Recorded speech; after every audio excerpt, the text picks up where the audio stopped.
Hi friends, welcome back to Shilpa's culinary. I hope ಎಲ್ಲರೂ ಚೆನ್ನಾಗಿದ್ದೀರಾ.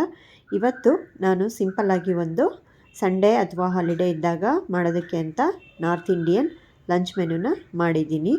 ಇದು ಬಹಳ ರುಚಿಯಾಗಿ ಸಿಂಪಲ್ಲಾಗಿ ಇರುವ ಒಂದು ಲಂಚ್ ಅಂತ ಹೇಳ್ಬೋದು. ಫ್ಯಾಮಿಲಿಗೆ, ಮಕ್ಕಳಿಗೆ ಎಲ್ಲರಿಗೂ ಇಷ್ಟ ಆಗುವಂಥ ಆರೋಗ್ಯಕರವಾದ ಲಂಚ್ ಅಂತ ಹೇಳ್ಬೋದು. ಬನ್ನಿ ಇವತ್ತು ನಾವು ನಮ್ಮ ನಾರ್ತ್ ಇಂಡಿಯನ್ ಲಂಚಲ್ಲಿ ಏನೇನು ಮಾಡಿದ್ದೀನಿ ನೋಡೋಣ. ಮೊದಲಿಗೆ ದಾಲ್ ಮಖನಿ ಮಾಡ್ತಾಯಿದ್ದೀನಿ. ಆಮೇಲೆ ಜೀರಾ ರೈಸ್ ಮಾಡ್ತಾಯಿದ್ದೀನಿ. ದಾಲ್ ಮಖನಿ ಜೊತೆ ಜೀರಾ ರೈಸು. ಮತ್ತು ಈ ಜೀರಾ ರೈಸ್ ಆದಮೇಲೆ ನಾನು ಮಸಾಲೆ ಚಪಾತಿ ಅಥವಾ ರೋಟಿನ ಹೇಗೆ ಮಾಡೋದು ಅಂತ ಮಾಡ್ತಾಯಿದ್ದೀನಿ. ಆಮೇಲೆ ಜೊತೆಗೆ ಲಂಚ್ ಅಂತಂದಮೇಲೆ ಸಲಾಡ್ ಇರಲೇಬೇಕು. ಸಲಾಡ್ನು ರೆಡಿ ಮಾಡ್ಕೊಳ್ತಾ ಇದ್ದೀನಿ. ಈಗ ಮೊದಲಿಗೆ ದಾಲ್ ಮಖನಿ ಮಾಡೋದಕ್ಕೆ ನಾನು ಇಲ್ಲಿ 200 ಗ್ರಾಮ್ನಷ್ಟು ಕಪ್ಪು ಉದ್ದಿನಬೇಳೆ, ಅಂದರೆ ಉರದ್ ದಾಲ್ ಅಂತ ಹೇಳ್ತಾರಲ್ಲ, ಬ್ಲ್ಯಾಕ್ ಉರದ್ ದಾಲ್, ಕಪ್ಪು ಉದ್ದಿನಬೇಳೆನ 200 ಗ್ರಾಮಷ್ಟು ತೊಗೊಂಡಿದ್ದೀನಿ. ಅದಕ್ಕೊಂದು 50 ಗ್ರಾಮಷ್ಟು ರಾಜ್ಮಾ ಬರುತ್ತಲ್ಲ, ಕೆಂಪುದು ಒಣಗಿರೋ ರಾಜ್ಮಾ, ಅದನ್ನು ಹಾಕ್ಕೊಳ್ತಾ ಇದ್ದೀನಿ. ರಾಜ್ಮಾ ಬದಲು ನೀವು ಕಪ್ಪು ಕಡಲೆಕಾಳು ಕೂಡ ಹಾಕ್ಕೋಬೋದು. ಇದಿಷ್ಟನ್ನು ತೊಳ್ಕೊಂಡು ಚೆನ್ನಾಗಿ ನೀರಲ್ಲಿ ತೊಳ್ಕೊಬೇಕು. ಎಲ್ಲ ತೊಳ್ಕೊಂಡು ನೆನೆಯೋದಕ್ಕೆ ಬಿಡಬೇಕು. ಇದನ್ನು ಒಂದು 5 to 6 hours ನೆನಿಬೇಕು. ಇಲ್ಲ ಅಂದರೆ ನಾಳೆ ಮಾಡ್ತಿದ್ದೀರಿ ಅಂದರೆ ರಾತ್ರಿ ನೆನೆಸ್ಬೇಕು. ಓವರ್ನೈಟ್ ನೆನೆಸಿದ್ರು ಒಳ್ಳೆಯದೇ. ಈ ನೆಂದಿರೋ ಕಾಳನ್ನು ನಾವು ಕುಕ್ಕರಲ್ಲಿ ಒಂದು 4-5 ವಿಷಲ್ನ ಕೂಗಿಸ್ಬೇಕು. ಸೊ ಈಗ ನಾವು ಏನು ನೆಂದಿರೋ ಕಾಳು ಇರುತ್ತಲ್ಲ, ಅದು ನೀರು ಸಮೇತ ನಾವು ಬೇಯೋದಕ್ಕೆ ಹಾಕಬೇಕು. ಹಿಂಗಿದ್ರೂ ಕಾಳು ಚೆನ್ನಾಗಿ ತೊಳ್ಕೊಂಡಿದ್ದೀವಿ. ಕಾಳು ನೆಂದಿರೋ ನೀರು ತುಂಬ ಒಳ್ಳೆಯದು, ಅದನ್ನು ವೇಸ್ಟ್ ಮಾಡಬಾರ್ದು.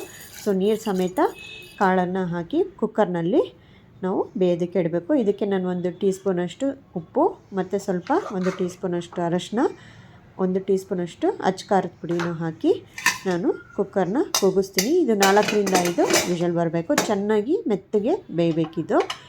ತುಂಬ ಚೆನ್ನಾಗಿ ಬೆಂದಾಗ ಅದು ಬೆಣ್ಣೆ ಥರ ಬರುತ್ತದು. ದಾಲು ಚೆನ್ನಾಗಿ ಬೆಂದಷ್ಟು ರುಚಿ ಕೊಡುತ್ತೆ. ನೋಡಿ, ಈ ಥರ ಒಂದು 4-5 ವಿಷಲ್ ಆದಮೇಲೆ ಈ ಥರ ಕಾಳು ಬೆಂದಿರಬೇಕು. ಇದೇನು ಉದ್ದಿನ ಕಾಳು ಅಂತ ಹೇಳ್ತೀವಲ್ಲ, ಕಪ್ಪು ಉದ್ದಿನ ಕಾಳು, ಬ್ಲ್ಯಾಕ್ ಉರದ್ ದಾಲು, ಚೆನ್ನಾಗಿ ಬೆಣ್ಣೆ ಥರ ಹಿಂಗೆ ಬೆಂದಿರಬೇಕು. ಚೆನ್ನಾಗಿ ಬೆಂದಾದಮೇಲೆ ಇದಕ್ಕೆ ನಾವು ಒಂದು ನಾವು ಕಡಗೋಲಲ್ಲಿ ಮ್ಯಾಶ್ ಮಾಡ್ಕೋಬೇಕು. ಈ ಥರ ಚೆನ್ನಾಗಿ ಪ್ರೆಸ್ ಮಾಡಿ ಅದನ್ನು ಮ್ಯಾಶ್ ಮಾಡಿಕೊಂಡ್ರೆ ಕಾಳು ಏನಿರುತ್ತಲ್ಲ ಅದೆಲ್ಲ ಚೆನ್ನಾಗಿ ಒಂಥರ ಮ್ಯಾಶ್ ಆಗಿ ಚೆನ್ನಾಗಿ ಬರುತ್ತೆ. ಸೊ ಈಗ ನಾವು ಅದಕ್ಕೆ ಒಗ್ಗರಣೆ ಮಾಡ್ಕೋಬೇಕು. ದಾಲ್ ಮಖನಿ ಅಂದರೆ ಬೆಣ್ಣೆ ಬೇಕೇ ಬೇಕು. ಸೊ ಈಗ ನಾವು ಒಗ್ಗರಣೆಗೆ ಒಂದು ಪಾತ್ರೆ ಇಟ್ಕೊಂಡು, ನಾವು ಯಾವ ಪಾತ್ರೆಯಲ್ಲಿ ನಾವು ಅಡುಗೆ ಮಾಡ್ತೀವಲ್ಲ, ಅಂದರೆ ದಾಲ್ ಮಖನಿ ಮಾಡ್ತೀವಲ್ಲ, ಆ ಪಾತ್ರೆ, ದಪ್ಪ ತಳ ಪಾತ್ರೆಯಲ್ಲಿ 2 ಟೇಬಲ್ ಸ್ಪೂನಷ್ಟು ಎಣ್ಣೆ ಹಾಕಿದ್ದೀನಿ.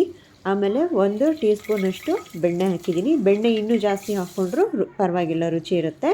ಆಮೇಲೆ 1 ಗೆಡ್ಡೆ ಈರುಳ್ಳಿನ ದಪ್ಪಗೆ ಹೆಚ್ಚಿ ಹಾಕ್ಕೊಂಡಿದ್ದೀನಿ ಒಗ್ಗರಣೆಗೆ. ಆಮೇಲೆ 3-4 ಖಾರ ಇಲ್ಲಾಂದರೆ 3-4 ಹಸಿರು ಮೆಣಸಿನ್ಕಾಯಿ ಮತ್ತು ಗುಂಟೂರು ಮೆಣಸಿನ್ಕಾಯಿ ಅಥವಾ ಬ್ಯಾಡಗಿ ಮೆಣಸಿನ್ಕಾಯಿ, 3 ಮೆಣಸಿನ್ಕಾಯಿ ಹಾಕ್ಕೋಬೇಕು.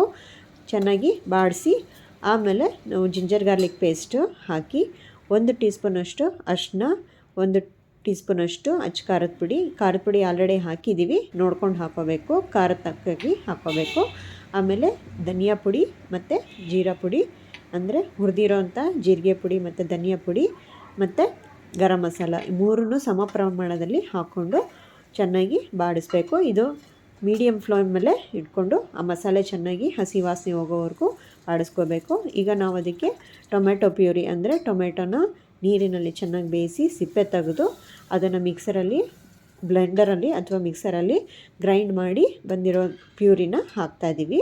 ಹುಳಿ ಟೊಮೆಟೊ ಮತ್ತು ರೆಡ್ ಟೊಮೆಟೊ ಎರಡೂ, ಕಲರ್ ಇರೋದು ಹುಳಿ ಇರೋದು ಎರಡೂ ಸೇರಿಸಿ ಆ ಥರ ಮಾಡಿಕೊಂಡ್ರೆ ಚೆನ್ನಾಗಿರುತ್ತೆ, ರುಚಿನೂ ಇರುತ್ತೆ, ಕಲರು ಬರುತ್ತೆ. ಟೊಮೆಟೊ ಪ್ಯೂರಿ ಹಾಕಿ ಸ್ವಲ್ಪ ಬಾಡಿಸಿದ್ಮೇಲೆ ಈಗ ನಾವು ಏನು ಬೆಂದಿರುತ್ತಲ್ಲ ಕಾಳುಗಳು, ಉದ್ದಿನ ಕಾಳು ಮತ್ತು ರಾಜ್ಮಾ ಎರಡೂ ಹಾಕಿ ಮಿಕ್ಸ್ ಮಾಡಬೇಕು. ಈಗ ಇದಕ್ಕೆ ನಾನು 1 ಕಪ್ಪಷ್ಟು ಹಾಲನ್ನು ಸೇರಿಸ್ತಾ ಇದ್ದೀನಿ. ಈ ದಾಲ್ ಏನಿದೆಯಲ್ಲ ಫ್ರೆಂಡ್ಸ್, ಇದರಲ್ಲಿ ಬೆಣ್ಣೆ, ಹಾಲು ಮತ್ತು ಕ್ರೀಮು, ಈ 3 ಸೇರಿಸಿದ್ರೆ ಅದು ಆ ಟೇಸ್ಟ್ ತುಂಬ ಚೆನ್ನಾಗಿರುತ್ತೆ. ದಾಲ್ ಮಖನಿ ಟೇಸ್ಟ್ ಬರೋದೇ ಅದರಿಂದ. ಆಮೇಲೆ ಈಗ ನಾನು 1 ಸ್ಪೂನಷ್ಟು ಉಪ್ಪನ್ನು ಸೇರಿಸ್ಕೊಳ್ತಾ ಇದ್ದೀವಿ. ನೀವು ಆಲ್ರೆಡಿ ಬೇಯೋದಕ್ಕೆ ಒಂದು ಸ್ವಲ್ಪ ಉಪ್ಪು ಹಾಕಿದ್ದೀವಿ. ಆಮೇಲೆ ನೋಡಿಕೊಂಡು ಇನ್ನೆಷ್ಟು ಖಾರಕ್ಕೆ ತಕ್ಕಾಗಿ ನಿಮ್ಮ ರುಚಿಗೆ ತಕ್ಕಷ್ಟು ಉಪ್ಪನ್ನು ಹಾಕ್ಕೋಬೇಕು. 1 ಟೇಬಲ್ ಸ್ಪೂನಷ್ಟು ಉಪ್ಪು ಹಾಕಿದ್ದೀನಿ. ಈಗ ನಾನು ಎಲ್ಲ ಚೆನ್ನಾಗಿ ಕುದ್ಮೇಲೆ ಫ್ರೆಶ್ ಕ್ರೀಮ್ ಬರುತ್ತಲ್ಲ ಅದನ್ನು ಹಾಕ್ತಾಯಿದ್ದೀನಿ. ಎಷ್ಟು ಕ್ರೀಮ್ ಹಾಕ್ತೀವೋ ಅಷ್ಟು ರುಚಿಯೇ ಚೆನ್ನಾಗಿ ಬರುತ್ತೆ. ಸ್ವಲ್ಪ ಕೊತ್ತಂಬರಿ ಸೊಪ್ಪು. ಈಗ ನಮ್ಮ ದಾಲ್ ಮಖನಿ ರೆಡಿ ಇದೆ. ಈಗ ಇನ್ನೊಂದು ಸತಿ ಕೈ ಆಡಿ ಚೆನ್ನಾಗಿ ಕುದಿಸಿ ಆಫ್ ಮಾಡಬೇಕು. ಈಗ ಕಪ್ಪು ಉದ್ದಿನ ಕಾಳಿನ ಮತ್ತು ರಾಜ್ಮಾ ಮಿಕ್ಸ್ ಆಗಿರೋ ಅಂಥ ದಾಲ್ ಮಖನಿ ರೆಡಿ ಇದೆ. ಎಲ್ಲ ಆದಮೇಲೆ ಲಾಸ್ಟಲ್ಲಿ ಮತ್ತು ರುಚಿನ ಎನ್ಹಾನ್ಸ್ ಮಾಡೋಕ್ಕೆ, ಜಾಸ್ತಿ ಮಾಡೋದಕ್ಕೆ 1 ಸ್ಪೂನು ಬೆಣ್ಣೆಯನ್ನು ಹಾಕೋಬೋದು. ಈಗ ದಾಲ್ ಮಖನಿ ರೆಡಿ ಇದೆ. ಇದನ್ನು ನಾವು ಲಂಚಿಗಾದರೂ ಯೂಸ್ ಮಾಡ್ಕೋಬೋದು, ಇಲ್ಲ ರಾತ್ರಿ ಡಿನ್ನರ್ಗಾರು ಮಾಡ್ಕೋಬೋದು. ತುಂಬ ಚೆನ್ನಾಗಿರುತ್ತೆ ಮತ್ತು ಹೆಲ್ತಿಗೂ ಒಳ್ಳೆಯದು. ಈಗ ನಾವು ಜೀರಾ ರೈಸ್ ಮಾಡೋದಕ್ಕೆ ನಾನು 2 ಟೇಬಲ್ ಸ್ಪೂನಷ್ಟು ಎಣ್ಣೆ ಹಾಕಿದ್ದೀನಿ. ಎಣ್ಣೆ ಕಾದ್ಮೇಲೆ ಒಂದು 3 ಟೇಬಲ್ ಸ್ಪೂನಷ್ಟು ಜೀರಿಗೆನ ಹಾಕ್ಕೋಬೇಕು. ಜೀರಿಗೆ ಮಾತ್ರ ಚೆನ್ನಾಗಿ ಹೈಲೈಟ್ ಆಗಬೇಕು, ಹಾಗಾಗಿ ಜೀರಿಗೆನ 3 ಟೇಬಲ್ ಸ್ಪೂನ್ ಹಾಕಿ ಚೆನ್ನಾಗಿ ಸಿಡಿದ ಮೇಲೆ ಈಗ ನಾವು ಮೆಣಸಿನ್ಕಾಯಿ ಒಂದು 4ರಿಂದ 5 ಮೆಣಸಿನ್ಕಾಯನ್ನ ಹಿಂಗೆ ಸೀಳ್ಬಿಟ್ಟು ಹಾಕಿ, ಒಂದು ದಪ್ಪ ಈರುಳ್ಳಿನ ಈ ಥರ ಉದ್ದಕ್ಕೆ ಮತ್ತು ದಪ್ಪಕ್ಕೆ ಹೆಚ್ಕೊಂಡು ಈರುಳ್ಳಿನ ಹಾಕಿ ಒಗ್ಗರಣೆ ಮಾಡ್ತಾಯಿದ್ದೀನಿ. ಸೊ ಒಗ್ಗರಣೆ ಒಂದು ಸ್ವಲ್ಪ ಮಾಗದ ಮೇಲೆ, ಅಂದರೆ ಚೆನ್ನಾಗಿ ಫ್ರೈ ಆದಮೇಲೆ, ಈರುಳ್ಳಿ ಎಲ್ಲ ಪೂರ್ತಿ ಫ್ರೈ ಆದಮೇಲೆ ನಾವೀಗ ಕರ್ಬೇವಿನ ಸೊಪ್ಪನ್ನ ಹಾಕಬೇಕು. ಕರ್ಬೇವಿನ ಸೊಪ್ಪು ತುಂಬ ಹಾಕಿದ್ರೆ ಚೆನ್ನಾಗಿರುತ್ತೆ, ಏಕೆಂದರೆ ಫ್ರೆಶ್ ಕರ್ಬೇವಿನ ಸೊಪ್ಪಿಂದು ಫ್ಲೇವರು ಆ ಜೀರಿಗೆ ಜೊತೆ ಸೇರಿಕೊಂಡಾಗ ಜೀರಾ ರೈಸು ತುಂಬ ಚೆನ್ನಾಗಿ ಘಮ ಬರುತ್ತೆ ಮತ್ತು ಒಳ್ಳೆ ಪರಿಮಳ ಕೊಡುತ್ತೆ. ಇವೆರಡು ಹೈಲೈಟ್ ಆಗುತ್ತೆ, ಜೀರಿಗೆ ಮತ್ತು ಕರ್ಬೇವಿನ ಸೊಪ್ಪು ಈ ಜೀರಾ ರೈಸಲ್ಲಿ ಹೈಲೈಟ್ ಆಗುತ್ತೆ. ಈಗ ನಾವು ಇದಕ್ಕೆ 1 ಲೋಟದಷ್ಟು ಜೀರಾ ರೈಸ್ ತೊಗೊಂಡಿದ್ದೀವಿ. ಜೀರಾ ರೈಸ್ ಅಥವಾ ಮಾಮೂಲು ಸೋನಾ ಮಸೂರಿ ರೈಸ್ ಆದರೂ ತೊಗೋಬೋದು. ಚೆನ್ನಾಗಿ ತೊಳ್ಕೊಂಡು ಈಗ ಇದಕ್ಕೆ ಆ್ಯಡ್ ಮಾಡ್ಕೊಳ್ತಾ ಇದ್ದೀನಿ 1 ಲೋಟದಷ್ಟು ಅಕ್ಕಿನ ತೊಗೊಂಡು. ಸೊ ಈಗ ಒಗ್ಗರಣೆಯಲ್ಲಿ ಈ ಅಕ್ಕಿನ ಹಾಕಿ ಚೆನ್ನಾಗಿ ಬಾಡಿಸ್ಕೋಬೇಕು. ಈಗ 1 ಲೋಟ ಅಕ್ಕಿಗೆ, ಇದು ರೈಸ್ ಕುಕ್ಕರಲ್ಲಾಗಿರೋದ್ರಿಂದ 1.5 ಅಥವಾ 2 ಲೋಟದಷ್ಟು ನೀರು ಹಾಕ್ಕೋಬೇಕು. ತುಂಬ ಜಾಸ್ತಿ ನೀರು ಹಾಕಿದ್ರೆ ತುಂಬ ಮೆತ್ತಗಾಗ್ಬಿಡುತ್ತೆ. ಸೊ ಈಗ ನಾನು ನೀರನ್ನು ಹಾಕ್ಕೊಳ್ತಾ ಇದ್ದೀನಿ. ಇಷ್ಟು ನೀರು, ಈಗ ಇದು 2 ಲೋಟದಷ್ಟು ನೀರು ಹಿಡಿಯುತ್ತೆ. 1 ಲೋಟ ಅಕ್ಕಿಗೆ 2 ಲೋಟದಷ್ಟು ನೀರು ಹಾಕಿದ್ದೀನಿ. ಈಗ 1 ಟೇಬಲ್ ಸ್ಪೂನಷ್ಟು ಉಪ್ಪು ಹಾಕಿದ್ದೀನಿ. ಸೊ ಮತ್ತು ಬೇಕಂದರೆ ನಿಮ್ಮ ರುಚಿಗೆ ತಕ್ಕಷ್ಟು ಉಪ್ಪು ಹಾಕ್ಕೋಬೋದು. ಈಗ ಸ್ವಲ್ಪ ಕೊತ್ತಂಬರಿ ಸೊಪ್ಪನ್ನು ಹಾಕ್ಕೊಳ್ತೀನಿ. ಇದಿಷ್ಟ ಆದಮೇಲೆ ಚೆನ್ನಾಗಿ ಕೈ ಆಡಿ ಒಂದು ಸತಿ ಉಪ್ಪೆಲ್ಲ ಕ್ಲೀನಾಗಿ ಮಿಕ್ಸ್ ಆಗೋ ಥರ ಕೈ ಆಡಿ ಈಗ ನಾವು ಲಿಡ್ ಮುಚ್ಚಬೇಕು. ರೈಸ್ ಕುಕ್ಕರಲ್ಲಿ ಒಂದು 10 to 15 ಮಿನಿಟ್ಸಲ್ಲೆಲ್ಲ ಆಗೋಗ್ಬಿಡುತ್ತೆ. ಸೊ ಈಗ ನಮ್ಮ ಜೀರಾ ರೈಸು ರೆಡಿ ಇದೆ. ಈ ಜೀರಾ ರೈಸ್ನ ಹಾಗೇನೂ ತಿನ್ಬೋದು, ಉಪ್ಪು ಖಾರ ಇರುತ್ತೆ. ಆದರೆ ದಾಲ್ ಮಖನಿ ಜೊತೆ ಅಂತೂ ತುಂಬ ಚೆನ್ನಾಗಿರುತ್ತೆ ಟೇಸ್ಟು. ಎಷ್ಟು ರುಚಿಯಾಗಿರುತ್ತೆ ಅಂತಂದರೆ ತುಂಬ ಇಷ್ಟ ಆಗುತ್ತೆ ಎಲ್ಲರಿಗೂ, ಅಷ್ಟು ಚೆನ್ನಾಗಿರುತ್ತೆ. ಸೊ ಈ ಥರ ಉದುರಾಗಿ ನಮ್ಮ ಜೀರಾ ರೈಸು ರೆಡಿ ಇದೆ. ಹಾಗೇನೂ ತಿನ್ಬೋದು, ಇಲ್ಲ ದಾಲ್ ಮಖನಿ ಜೊತೆನೂ ತಿನ್ಬೋದು. ಸೊ ಈಗ ದಾಲ್ ಮಖನಿ ಮಾಡಾಗಿದೆ, ಜೀರಾ ರೈಸ್ ಮಾಡಾಗಿದೆ. ಈಗ ನಾವು ಚಪಾತಿನ ಮಾಡ್ಕೋಬೇಕು. ಚಪಾತಿ ಇನ್ನೇನಿಲ್ಲ, ಮಾಮೂಲು ನೀವು ಗೋಧಿ ಹಿಟ್ಟನ್ನು ಏನು ಚಪಾತಿ ಹಿಟ್ಟು ಕಲಿಸ್ಕೊತೀರಲ್ಲ ಅದೇ ಚಪಾತಿ ಹಿಟ್ಟೆ.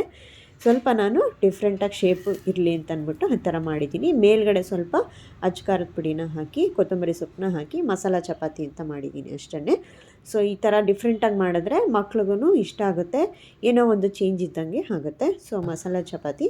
ಈಗ ನಾವು ಗ್ರೀನ್ ಸಲಾಡು, ಈರುಳ್ಳಿ, ಕ್ಯಾರೆಟು, ಸೌತೆಕಾಯಿ, ನಿಂಬೆಹಣ್ಣು, ಟೊಮೆಟೊ, ನಿಮಗೆ ಇಷ್ಟ ಆಗಿರೋಂಥ ವೆಜಿಟೇಬಲ್ಸ್ ಜೋಡಿಸ್ಕೊಂಡು ರೆಡಿ ಮಾಡ್ಬೋದು. ಗ್ರೀನ್ ಸಲಾಡ್ ಪ್ಲ್ಯಾಟರ್ ಅಂತ ಹೇಳ್ಬೋದು. ಈ ಥರ ಎಲ್ಲ ಸುಮ್ಮನೆ ಹಿಂಗೆ ಡೆಕೋರೇಷನ್ ಮಾಡಿ ಫ್ಯಾಮಿಲಿ ಲಂಚ್ಗೆ ರೆಡಿ ಮಾಡ್ಬೋದು. ಯಾರ ಗೆಸ್ಟ್ ಬಂದಾಗ, ಅಥವಾ ಮನೆಯಲ್ಲೇ ಏನಾದರೂ ಸ್ಪೆಷಲ್ ಅಕೇಶನ್ ಇತ್ತು ಅಂದರೆ, ಅಥವಾ ಹಾಲಿಡೇ ಇದ್ದಾಗ ಫ್ಯಾಮಿಲಿ ಜೊತೆ ಟೈಮ್ ಸ್ಪೆಂಡ್ ಮಾಡಬೇಕು ಅಂದಾಗ ಈ ಥರ ಸುಮ್ಮನೆ ಈ ಥರ ಡೆಕೋರೇಟ್ ಮಾಡಿದಾಗ ಮನೆಯಲ್ಲಿರೋರ್ಗು ತಿನ್ನೋದಕ್ಕೆ ಇಷ್ಟ ಆಗುತ್ತೆ. ವೆಜಿಟೇಬಲ್ ಪ್ಲ್ಯಾಟರ್ ರೆಡಿ ಇದೆ. ಮತ್ತು ಇದೆಲ್ಲ ಆರೋಗ್ಯಕ್ಕೂ ಒಳ್ಳೆಯದು ಕೂಡ. ಊಟಕ್ಕೆ ಮುಂಚೆ ಈ ಪ್ಲ್ಯಾಟರ್ ರೆಡಿ ಮಾಡಿಬಿಟ್ಟು ಕೊಟ್ಟರೆ ಮಕ್ಕಳು ಅಥವಾ ಫ್ಯಾಮಿಲಿ ಮೆಂಬರ್ಸು ಇಷ್ಟಪಟ್ಟು ತಿಂತಾರೆ. ಸೊ ಈ ಥರ colourful vegetable salad platter ready ಇದೆ. ಈಗ ನಮ್ಮ ಸಂಡೇ ಲಂಚ್ ಮೆನು ರೆಡಿಯಾಗಿದೆ. ಲಂಚ್ ಮೆನು ಏನೇನು ಅಂದರೆ ವೆಜಿಟೇಬಲ್ ಪ್ಲ್ಯಾಟರು, ಸಲಾಡ್ ಪ್ಲ್ಯಾಟರು, ಮತ್ತು dal makhani, North Indian side dish dal makhani ಮತ್ತು ಜೀರಾ ರೈಸ್. ಸಿಂಪಲ್ ಆಗಿರೋ ಒಂದು ಲಂಚ್ ರೆಡಿ ಇದೆ ಫ್ರೆಂಡ್ಸ್. ಈ ಥರ ನೀವು ಒಂದಿನ ಯಾವತ್ತಾದರೂ ಮಾಡಬೇಕು ಅನಿಸಿದಾಗ ಟ್ರೈ ಮಾಡಿ ನೋಡಿ. ಇಷ್ಟ ಆಗಿದ್ದರೆ ಈ ವಿಡಿಯೋನ ಲೈಕ್ ಮಾಡಿ, ಶೇರ್ ಮಾಡಿ, ಸಬ್ಸ್ಕ್ರೈಬ್ ಮಾಡಿ.